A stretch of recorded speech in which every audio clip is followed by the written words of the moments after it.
After days of heightened security here, the inauguration went off without a hitch. President Joe Biden was sworn in with the Catholic Bible that has been in his family since 1893. Today we heard from the nation's newest commander-in-chief.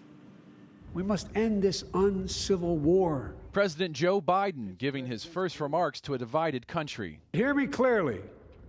Disagreement must not lead to disunion. And I pledge this to you.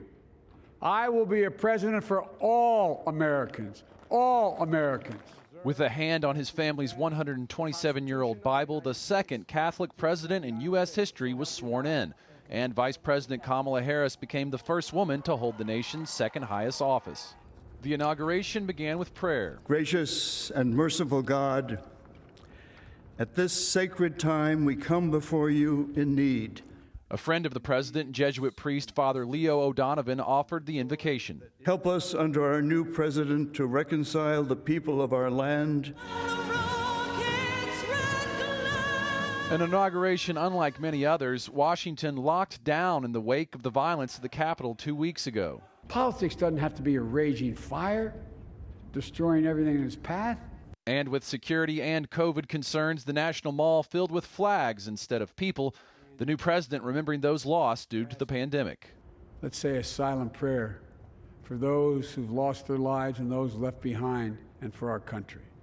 While still president-elect, Joe Biden began his inauguration day with Mass. Lord, have mercy. Alongside political leaders of different parties and different faiths.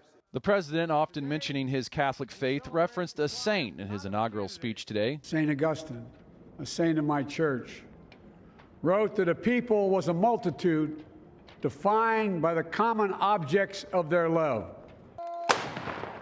Following inauguration, President Biden joined former presidents to lay a wreath at the tomb of the unknown soldier. The festivities capped off with the inaugural parade, much of it virtual. And today's 17 first-term House Republican lawmakers wrote a letter of congratulations to President Biden. They say they want to work with the new president to avoid partisan gridlock and work with him to bring about meaningful change to Americans. In Washington, Mark Irons, EWTN News Nightly.